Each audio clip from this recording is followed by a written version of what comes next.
Dios les bendiga, hermanos. Buenas noches. Sean cada uno de ustedes bendecidos de parte de nuestro Dios. Este día tenemos un estudio bíblico más. Estudio bíblico en el libro de los Salmos. Estamos en el Salmo capítulo 16.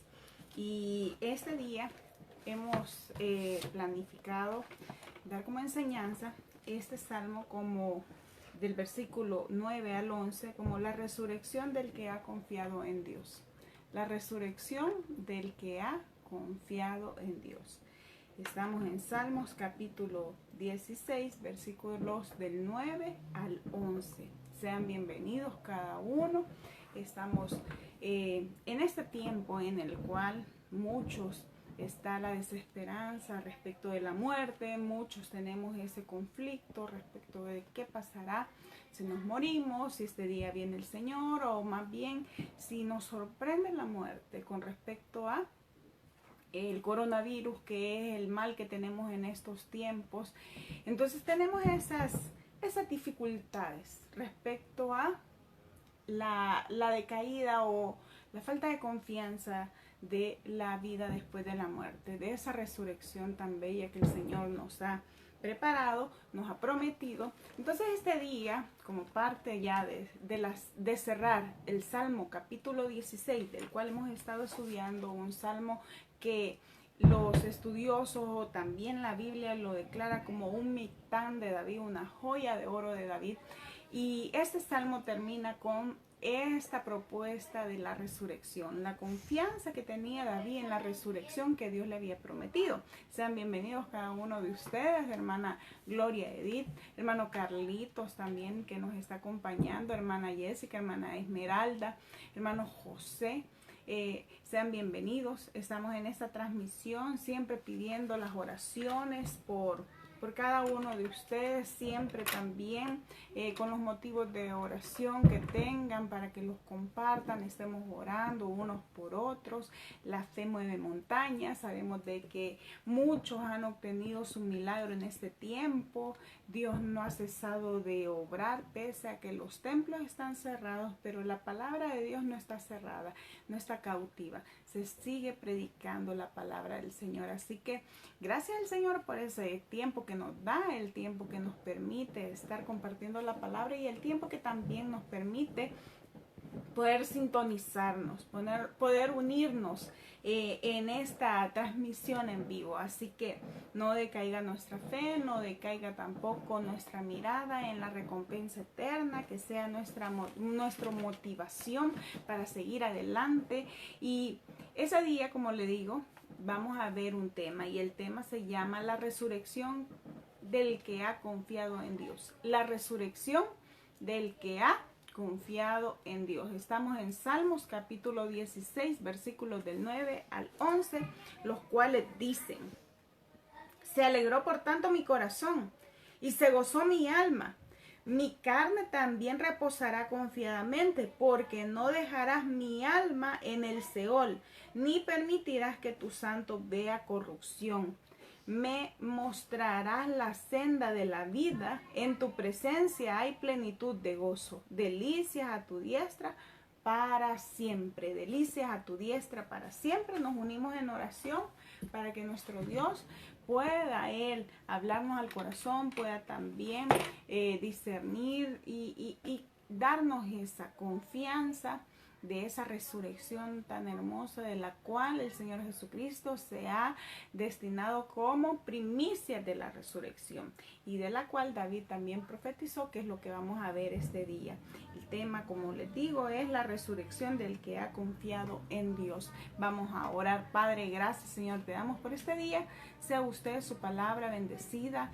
Gracias por darla para este tiempo en el cual hay muchas dudas, hay mucha incertidumbre respecto de la vida, respecto de cuánto tiempo nos has permitido, respecto de esta pandemia que se ha propagado, mi Señor, a nivel mundial. Vemos cifras tan alarmantes en otros países. Acá, mi Señor, si uno tiene la oportunidad de salir y caminar, mi Señor, y andar por los hospitales o ir de pasada por los hospitales, ¿cuántas personas sacan, mi Dios, para irlos a enterrar? Ahora, mi Dios, a nosotros darnos esa esa fe, danos, mi Señor, esa certeza, danos, mi Señor, esa confianza, esa esperanza de la resurrección, de tener, mi Señor, también presente, de que aquel que ha confiado en ti, de que aquel que ha puesto su confianza, de aquel que ha pedido que tú le guardes, mi Señor, y que ha vivido una vida en la cual, mi Señor, te ha puesto a ti como el Ser Supremo, como aquella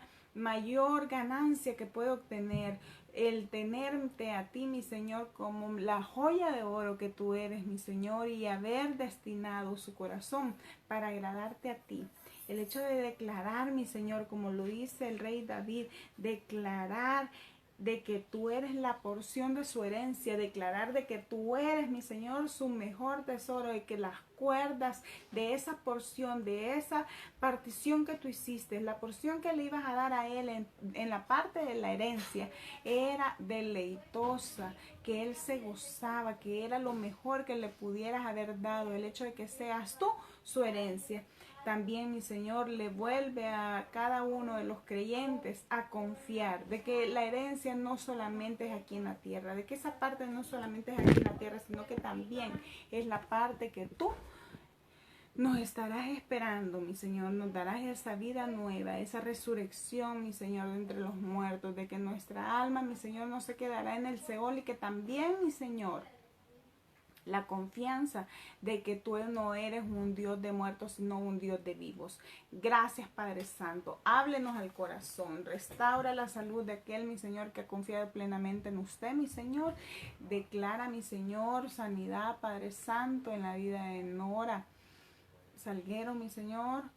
La persona que estuvo cuidando de nuestra hermana Georgina, que está pidiendo oración por su sanidad.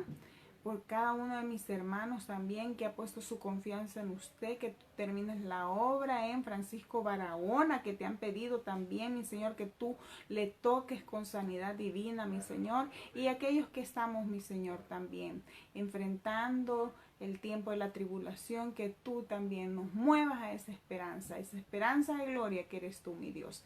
Gracias, Padre Santo, en el nombre de Jesús, amén y amén.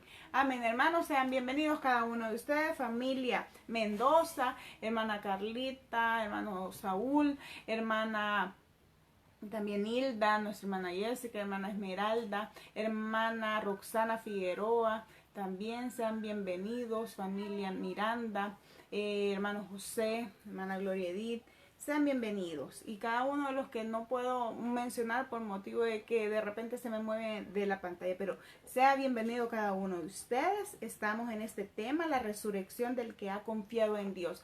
Y ciertamente hemos estado viendo un salmo muy especial, un salmo que nos ha llenado de mucha bendición, nos ha confortado nuestra vida, nos ha llenado de esperanza, nos ha permitido ver quién tiene que ser la parte codiciada en nuestra vida, y que es nuestro Dios. Ese Dios al cual deberíamos de nosotros decir, como dijeron los levitas, de que Él era su porción en herencia. En la repartición de las tierras de Israel, Dios era su porción. Entonces, ver al cielo y ver de que ese cielo está colmado por Dios, que la tierra es el estrado de los pies de nuestro Dios, pero que el cielo es donde Él se sienta, donde está su gloria.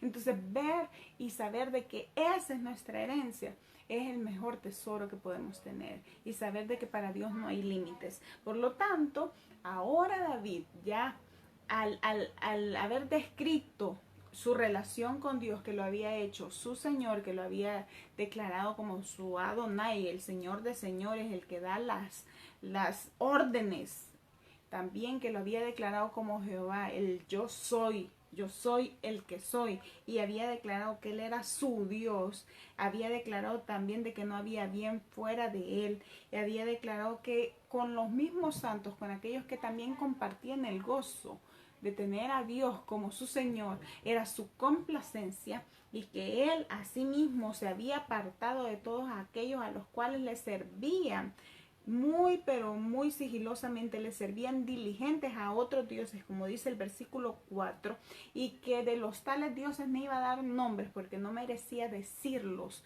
no merecían pronunciarlos. A la vez decía de que Jehová esa porción, esa herencia, y que él sustentaba su suerte. Entonces ahora viene y en el versículo 9, que lo vimos la semana pasada, pero que ahora también nos corresponde porque es una hilación con el versículo 10 y 11, el versículo 9 declara David: se alegró por tanto mi corazón y se gozó mi alma, mi carne también reposará confiadamente. Esta es como una bisagra entre el versículo 8 y el versículo 10. Este versículo 9 es una bisagra en la cual nos permite salir de un tema, es decir, David se complacía, David se gozaba de tener a Dios, como dice el versículo 8, David se gozaba de tener a Dios delante de él, a la diestra de él, y que su carne no iba a caer. Es decir, que decía acá: porque está a mi diestra no seré conmovido. Es decir, que no iba a caer, que no iba a sucumbir y que lo iba a tener firmemente. Es decir, en su vida Dios lo iba a sostener, iba a estar al frente, iba a estar a su diestra. Pero este versículo 9 dice: se alegró por tanto mi corazón y se gozó mi alma, mi carne también reposará confiadamente. ¿Por qué? Dice el versículo 10. Porque no dejarás mi alma en el Seol. Entonces ya hoy está hablando de un ámbito en el cual está traspasando ya la vida, es decir, en la muerte. David ya toca un tema en el cual mucha gente ha divorciado el Nuevo Testamento con el Antiguo Testamento. Más bien ha divorciado la creencia de que la resurrección es parte nada más del Nuevo Testamento, que en el Antiguo Testamento mucha gente piensa, y aún muchos estudiosos piensan, que en el Antiguo Testamento no se creía en la resurrección. Pero hoy vamos a ver acerca de que lo que dice acá David en el Salmo 16, versículo 10, también era sustentado por la creencia del Antiguo Testamento. Es decir, en el Antiguo Testamento hay suficientes textos, y especialmente hay muchos de los santos del Antiguo Testamento que el pensar en la resurrección o pensar en la vida después de la muerte sustentaba su fe y los hacía estar más firmes en la creencia de ese Dios que no veían, no solamente por las bendiciones de la tierra que les daba, no solamente por la nación gloriosa que les había dado, no solamente por la cosecha hermosa que les daba y abundante, no solamente por la familia abundante que les daba, no solamente creían en un Dios de bienes, en un Dios que daba una herencia, una porción, una tierra, como lo dice en la repartición del territorio de Israel. No solamente creían en un Dios que podía bendecir en vida, sino que también creían en un Dios que los iba a vivificar, les iba a dar nueva vida. Ejemplo de ello son las 3 vivificaciones que se dieron en el Antiguo Testamento, justo en el libro de los Reyes, en los libros de los Reyes, con el hijo de la viuda, el hijo de la tsunamita, y también en el caso de aquel hombre desconocido que cayó en la tumba de Eliseo y que también vivió. Entonces, pero esas personas vivieron, pero volvieron a morir. Pero hay muchos textos en los cuales nos hablan de que el gozo al que se refiere David en el versículo 9, que es un gozo porque Dios está al frente, Dios está a la diestra, y Dios también no permitirá que David resbale o que sucumba, o como lo dice el versículo 8, de no seré conmovido, es decir, no será destruido, no caerá.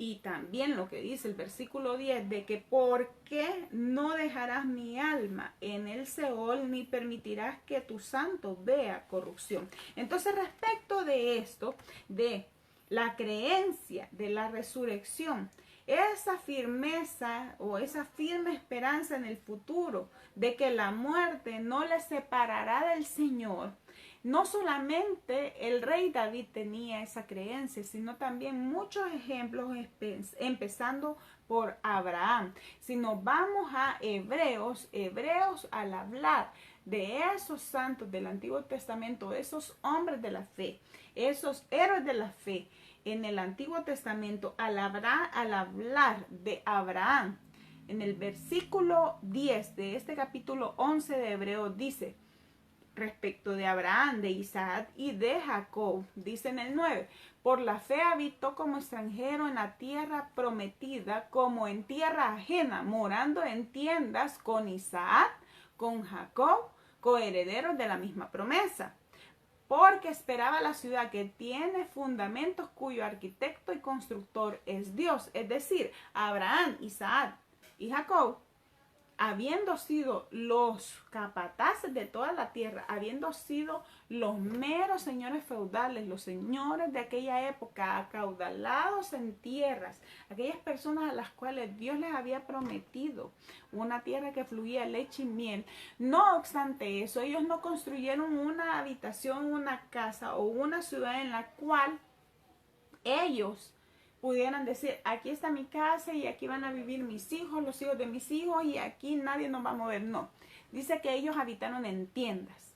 ¿Por qué? Porque ellos eran coherederos de la misma promesa, porque esperaban una ciudad que tiene fundamentos, cuyo arquitecto y constructor es Dios. ¿Cuál era esa ciudad? Si no era la tierra prometida, ¿cuál otra hubieran estado esperando? Por supuesto, la tierra que estaban esperando era esa celestial, esa que Dios les había hablado. No solamente la tierra de Israel, la cual ya era productiva, la cual a pesar de las múltiples sequías, a pesar de las dificultades que tuvieron que bajar a Egipto por municiones, por comida, porque no había en la tierra de Canaán, pero ya ahora había también mucha abundancia y también eran personas que habían creído en la promesa, pero ellos no habían establecido su tierra, no habían establecido su tienda con firmeza, sino que habitaron en tiendas, así, tiendas como nómadas, porque ellos esperaban una ciudad del cual el arquitecto y constructor es Dios, es decir, la vida futura.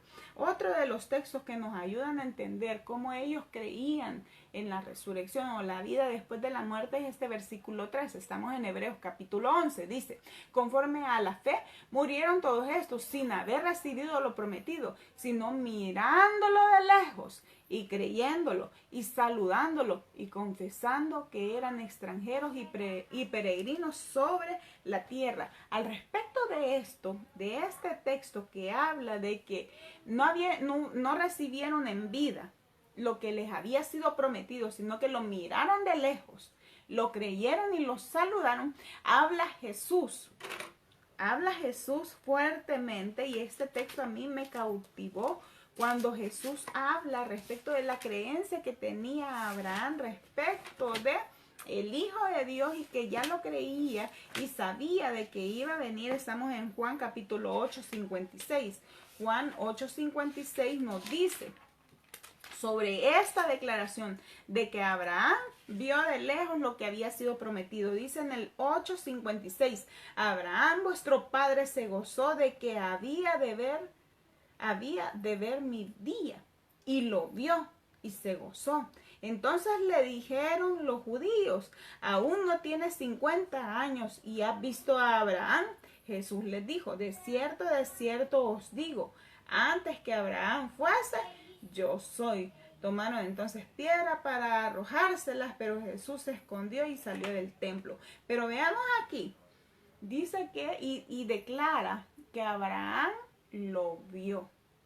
¿Cómo lo vio? Dice acá Hebreos, lo vio de lejos, es decir, él creía en la esperanza de esa vida eterna, de ese Jesús, y no les había sido revelado completamente. Por eso acá en Hebreos se dice de que fue de lejos que lo vio, pero creyeron y se mantuvieron. Otro texto, estamos siempre en Hebreos capítulo 11:19, que nos ayuda a ver cuál era la creencia respecto de la vida después de la muerte, o más bien de la esperanza de la resurrección.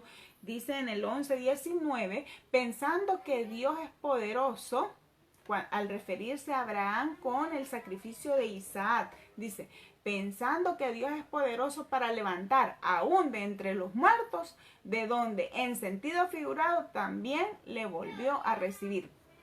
Cuando Abraham da y ofrece como sacrificio a Isaac, el hijo de las promesas, aquel unigénico unigénito que tenía de las promesas junto con Sara.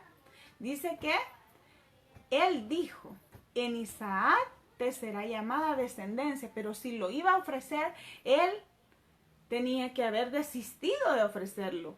Pero dice en el 19, pensando que Dios es poderoso para levantar aún de entre los muertos, de donde en sentido figurado también le volvió a recibir. Ellos creían de que el que daba la vida la podía quitar y volver a dar.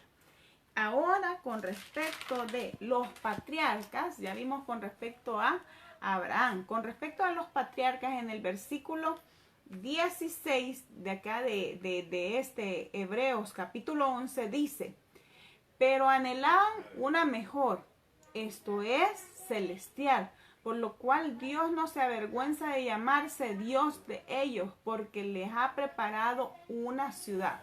Y esto es con lo que estábamos leyendo de esa ciudad que ellos esperaban. Se lo leo desde el 13. Dice, conforme a la fe murieron todos esos sin haber recibido lo prometido, sino que mirándolo de lejos y creyéndolo y saludándolo y confesando que eran extranjeros y peregrinos sobre la tierra, porque los que esto dicen claramente dan a entender que buscan una patria.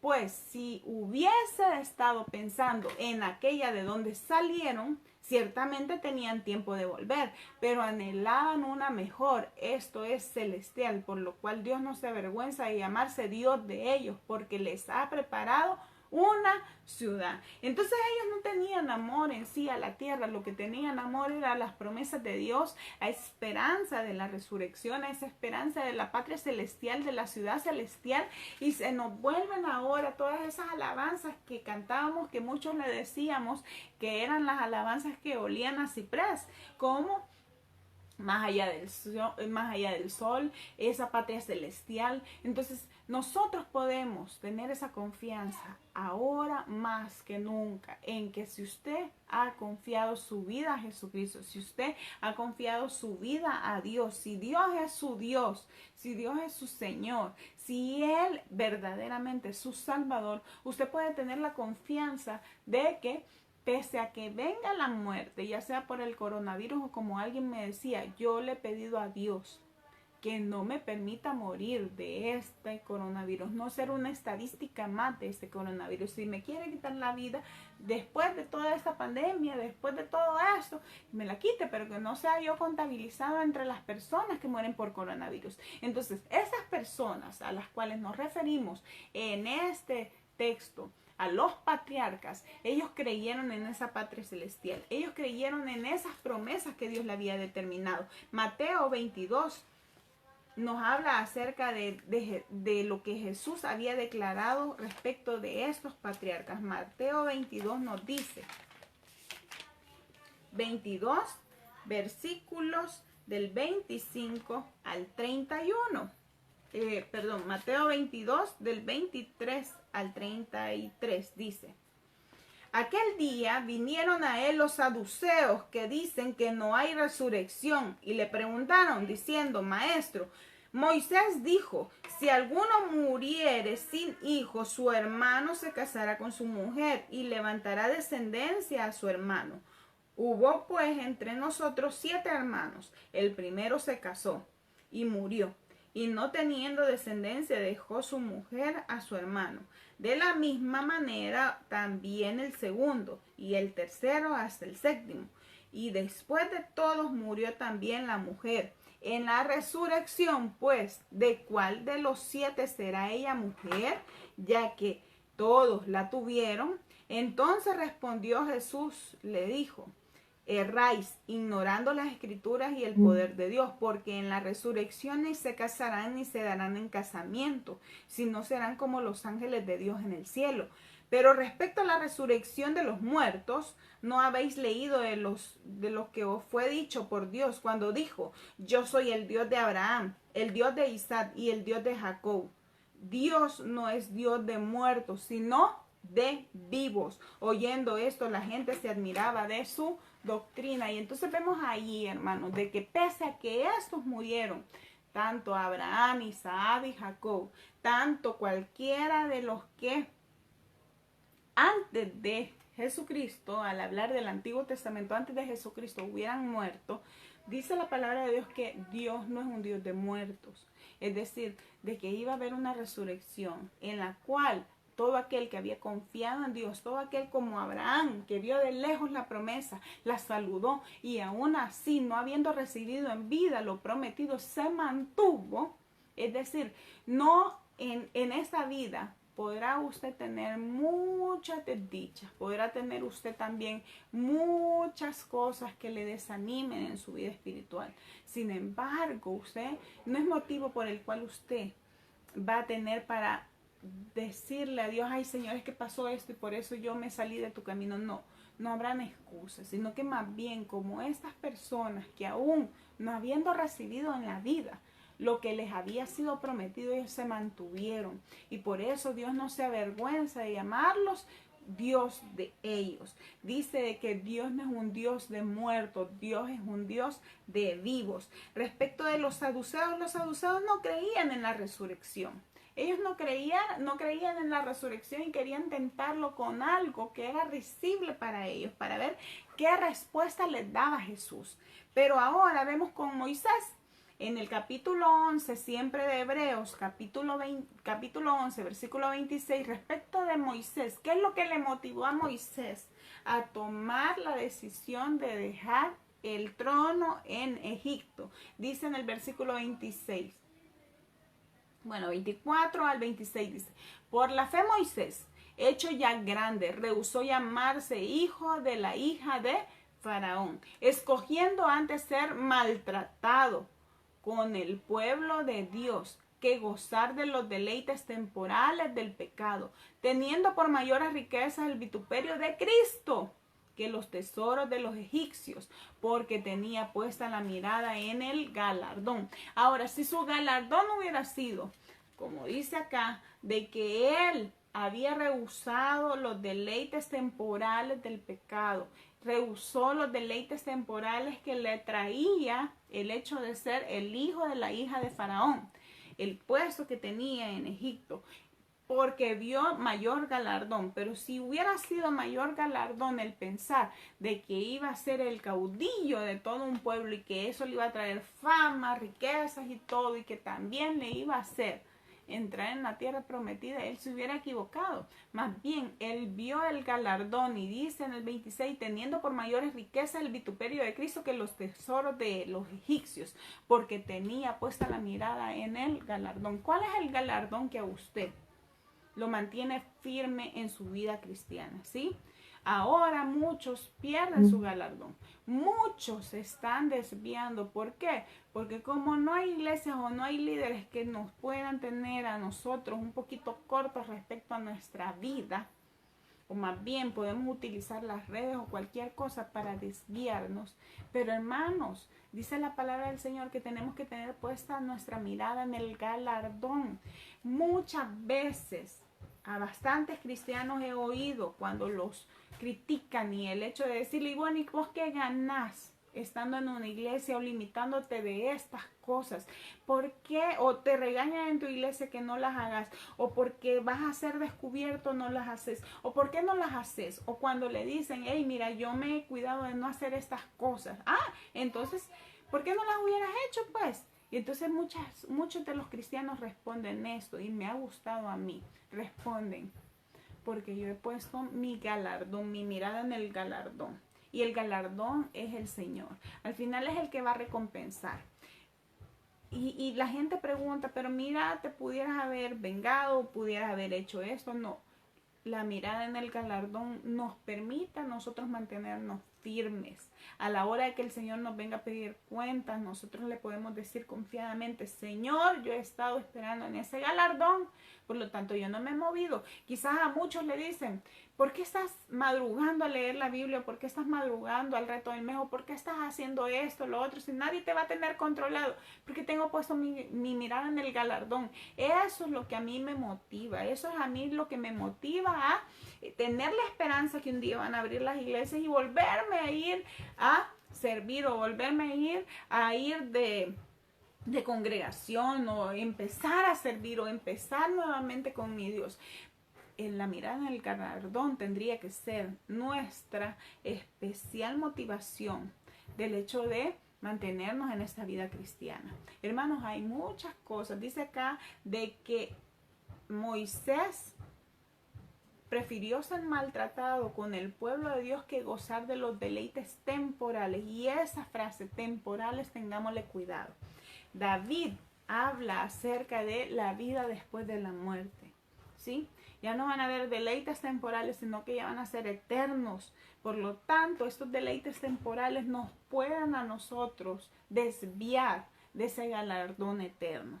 Estos deleites temporales, esto que nosotros podemos llamar vida, esto que podemos llamar nosotros libertad, puede ser lo que también nos desvíe del galardón eterno y de gozar de esa confianza que tenía el rey David al decirle, me gozo en eso y me alegro en eso. ¿Por qué? Porque no dejarás que mi alma permanezca en el Seol, ni que tampoco mi alma vea corrupción. Y entonces acá vemos también con respecto a Isaías, para ir ya acelerando, Isaías declaró también en su cántico de confianza acerca de la resurrección y de cómo Dios iba a restaurar un cuerpo muerto. Ezequiel también, cuando habló acerca de aquel valle de los huesos secos. Ana, la profetisa Ana, la mamá de Samuel, en ese cántico glorioso declaró que Jehová es el que mata y el que da vida.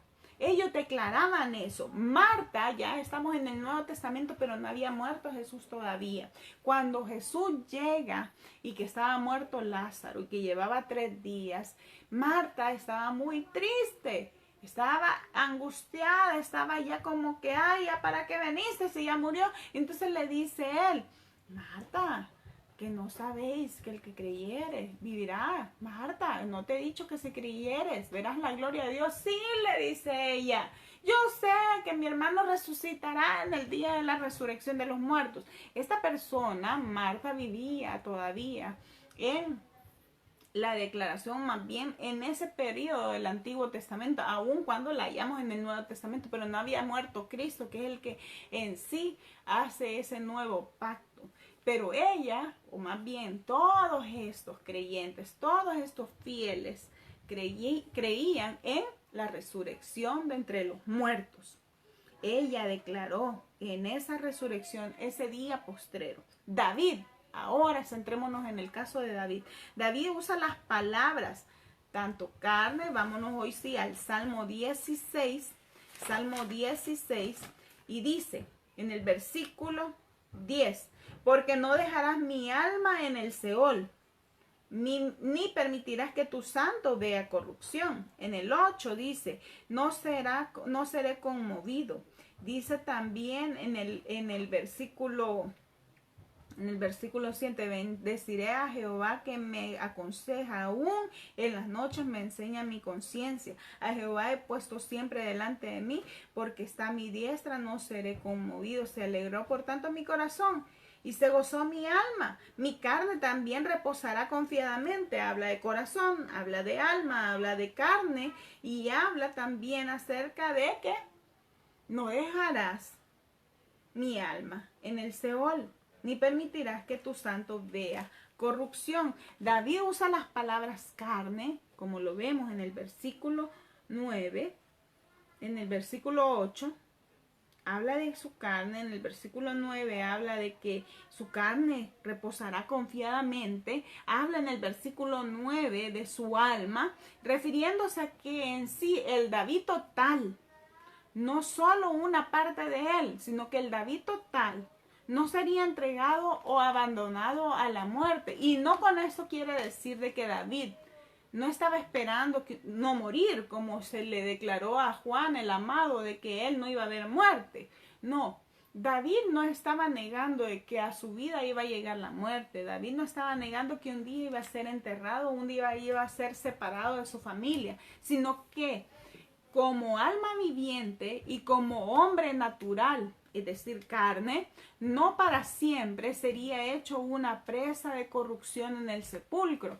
David declara en esa confianza con Dios. Él tenía plena confianza de que ese Dios que estaba con él en vida, ese Dios que estaba con él tanto allá en los pastos pastoreando esas ovejas, tanto en el palacio, en esa gloria que él tenía, y ahora también en esa madurez que él tenía al declararlo a él como su Señor, al declararlo a él como su Adonai, al declararlo a él su herencia, y que iba a estar a su diestra, iba a estar delante, iba también estar confiado de que él no iba a caer, no iba a perecer o no iba también a perder ninguna batalla. Ahora David también declara respecto de que ese Dios poderoso que está con nosotros ahora en día, en nuestra vida, también es un Dios que estará con nosotros aún después de nuestra muerte. Es decir, David confiaba en que él no iba a ser presa de corrupción de un sepulcro. Y esa declaración, como al principio de este estudio del Salmo 16, cuando vimos de que era un mictán, una joya de oro, esta declaración del versículo 10 supera grandemente a la declaración que hizo Job cuando declaró: sé que mi Redentor vive y al fin me levantará. Esa declaración cuando Job dice: aunque mi carne sea deshecha, con mis ojos veré a mi Dios, ahora David lo supera grandemente. ¿Por qué? Porque habla específicamente de una profecía respecto a Jesucristo, respecto a la vida, a la muerte, a la resurrección de Jesucristo. Este texto del que estamos hablando, de que su carne, de que su alma no será dejada en el Seol, ni permitirás que tu santo vea corrupción, fue utilizado estos textos por Pedro allá en el libro de Hechos capítulo 2, en esa predicación, en esa declaración gloriosa que hizo Pedro al hablar acerca de la obra de Jesucristo. Hechos capítulo 2, se lo leo para que veamos cómo Pedro detalla la declaración que hace David, pero también las repercusiones de profecía que tenía esta declaración. Hechos 2, versículos del 25 hasta el 31 nos dicen así. Dice, del 22 al 31. Varones israelitas, oíd esas palabras. Jesús Nazareno, varón aprobado por Dios. En el 22.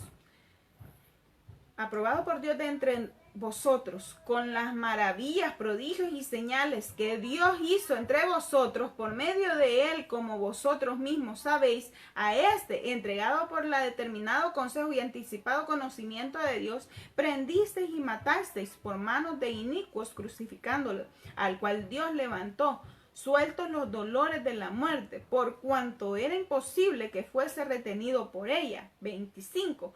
Porque David dice de él, y esa es la declaración que hace en el Salmo 16, veía al Señor siempre delante de mí, porque está a mi diestra, no seré conmovido. Mire cómo ya hoy lo declara lo que dijo David en el Salmo 16.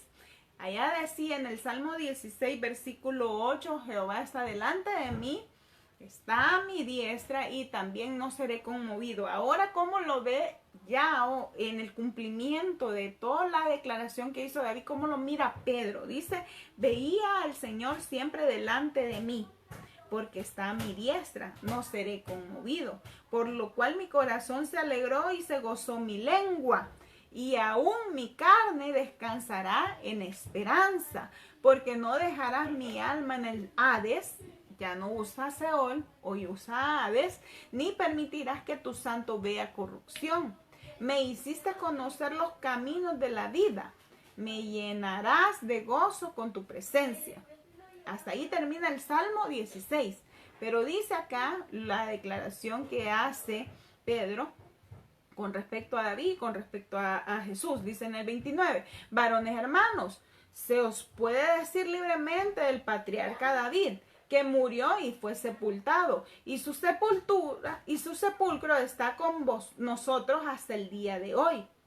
Pero siendo profeta y sabiendo que con juramento de Dios le había jurado que de su descendencia en cuanto a la carne levantaría al Cristo para que se sentase en su trono. Viéndolo antes, habló de la resurrección de Cristo, que su alma no fue dejada en el Hades, ni su carne vio corrupción. A este Jesús resucitó Dios de los muertos. Todos nosotros somos testigos. Así que, exaltado por la diestra de Dios y habiendo recibido del Padre la promesa del Espíritu Santo, ha derramado esto que vosotros veis y oís. Porque David no subió a los cielos, pero él mismo dijo el Señor a mi Señor, siéntate a mi diestra hasta que ponga a tus enemigos por estrado de tus pies, lo que decía el Salmo capítulo 2. Entonces vemos ahí la aplicación que hace Pedro. Pedro, lleno del Espíritu Santo, declara, hermanos, lo que David declaró allá en el Salmo 16, lo que declara David es que esa confianza en la resurrección la mantenía viva. Pero en sí, esa persona que pertenecía a la descendencia de David, es decir, Jesucristo, el que puesto en los dolores por el conocimiento de Dios, por el determinado consejo y anticipado conocimiento de Dios, Cristo murió por nosotros en una cruz, pero que ese Cristo efectivamente no fue dejado en el Hades.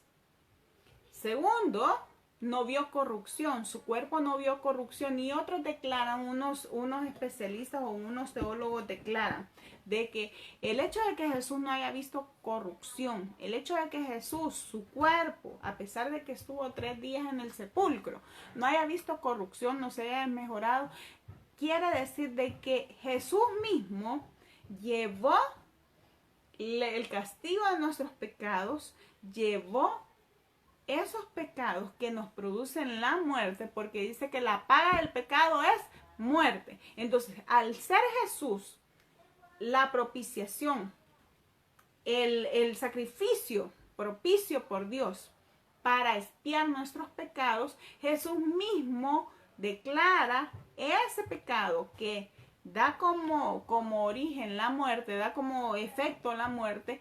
Jesús no sufre las causas de la corrupción del pecado, la muerte, por motivo de ¿qué? De que Él fue propicio y Él satisfizo completamente la demanda del Dios que había determinado que el pago o la condena del pecado es la muerte. Y efectivamente, Cristo, hermanos, murió para darnos a nosotros vida eterna. Por eso es importante que nosotros ahora, aquellos que estamos de oyentes, aquellos que podemos decir confiadamente, el Señor es mi Señor, Jehová es mi Señor, yo lo he puesto delante de mí, Él está a mi diestra, por Él no seré conmovido. Si viene la muerte por el coronavirus, por cualquier cosa, hoy ya no declaran muerte por coronavirus, sospecha el coronavirus o también neumonía declaran ahora.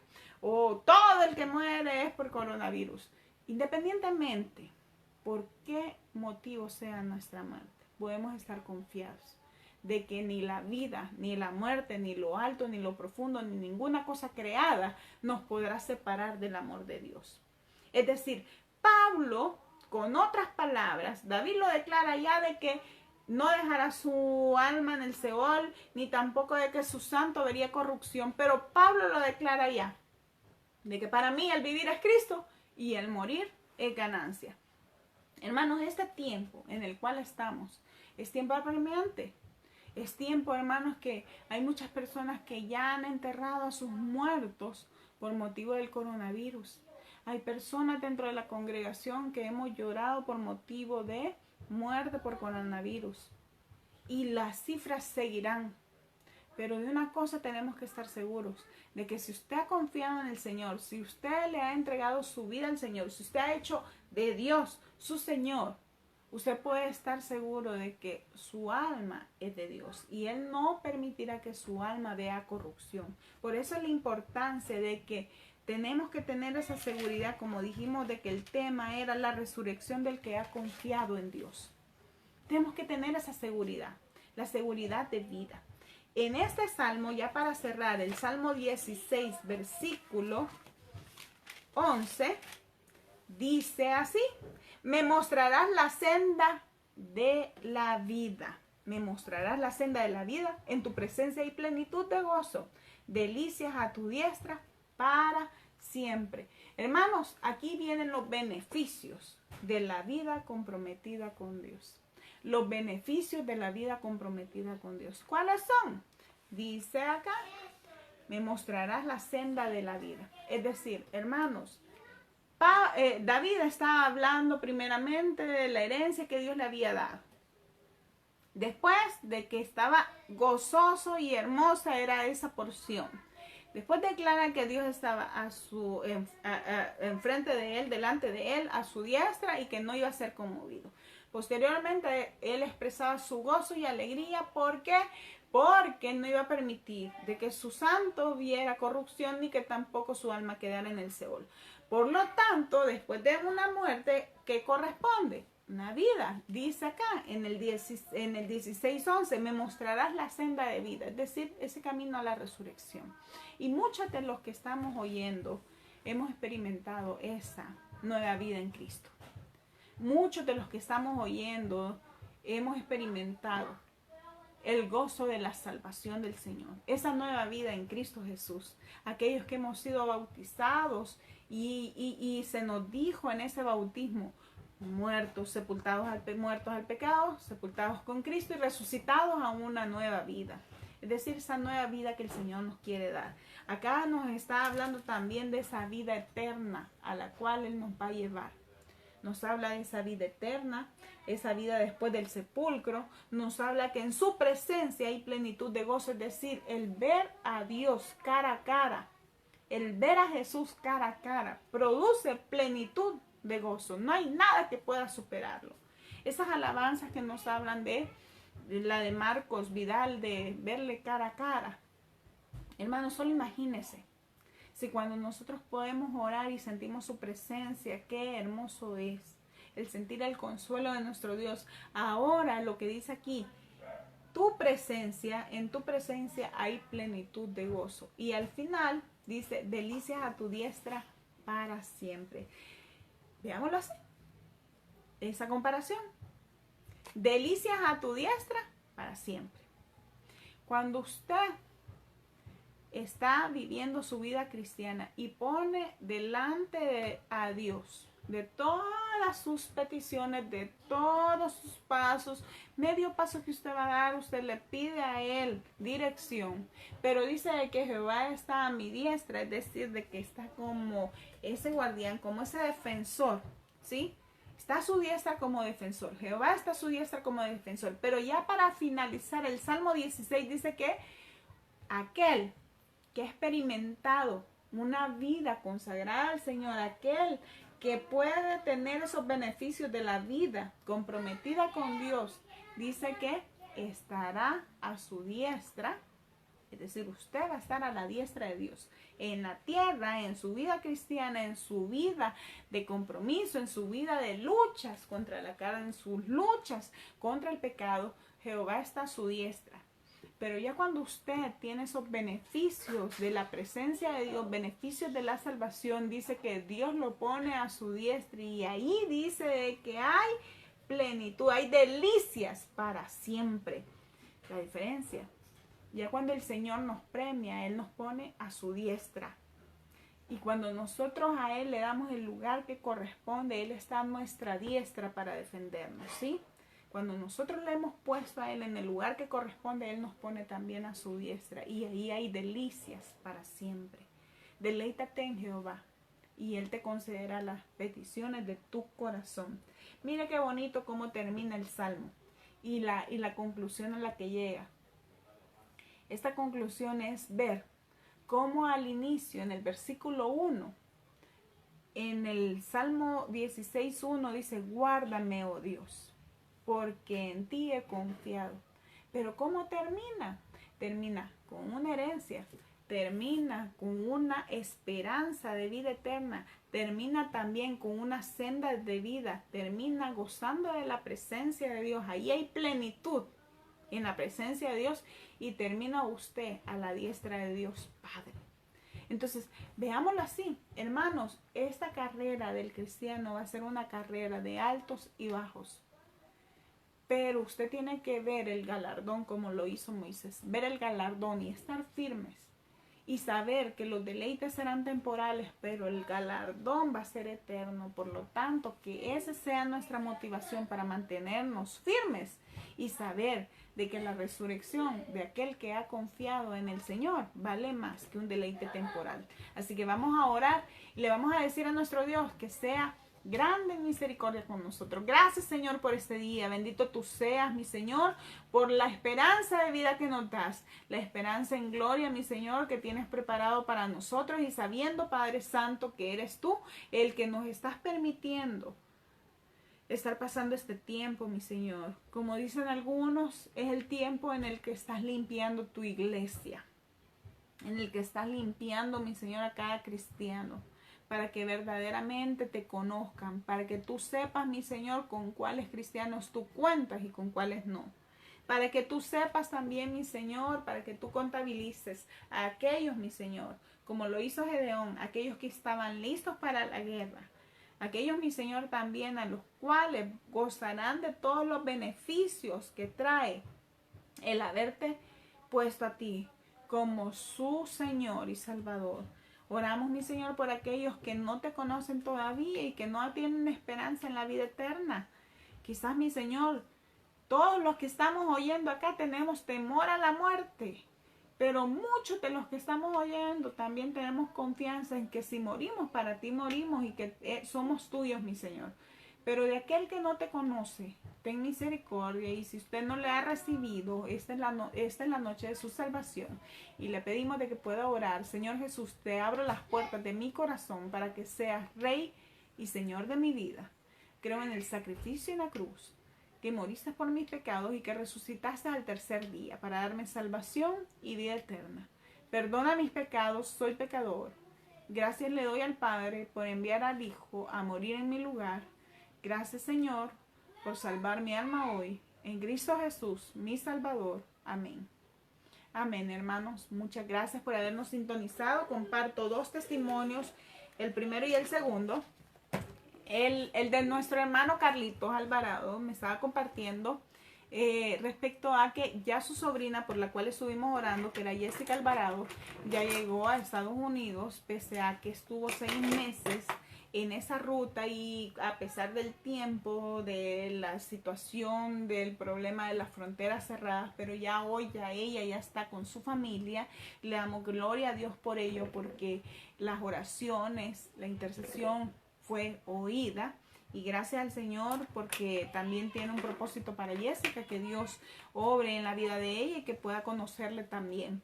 También de nuestra hermana Georgina, estaba compartiendo su testimonio conmigo respecto a que le da gracias por las oraciones, intercesión que hemos tenido cada uno por la vida de ella, que le da gracias al Señor también porque la biopsia y otros exámenes salieron negativos. Gracias al Señor salieron descartadas cualquier otra enfermedad, y que la situación que ella había tenido había sido causada por origen nervioso. Que le da gracias al Señor que hoy ya está recuperadita y que ya está alimentándose bien, ya está comiendo ya ya tiene hambrita, ya tiene apetito, se le abrió el apetito. Le damos gracias a nuestro Dios por eso. Así que, hermanos, no cesemos de orar unos por otros, mantengámonos orando. Sigamos orando unos por otros, porque el Señor contestará. Así que muchas gracias por habernos sintonizado. Seguimos con los estudios bíblicos, seguimos la otra semana también, y así esta semana y el domingo que tienen también los diferentes predicaciones. Gracias por habernos sintonizado. Un saludo a Gustavo, que también siempre nos sintoniza. Que Dios le bendiga, conforte su alma. Extrañamos mucho esas alabanzas. Saludos a Florcita también, que nos ha estado acompañando en la transmisión. Nuestra hermana Miriam también, saludos a ella.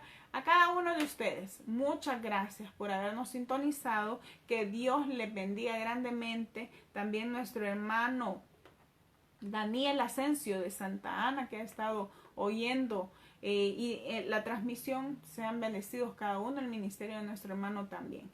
Que Dios les bendiga. Buenas noches, buen provecho.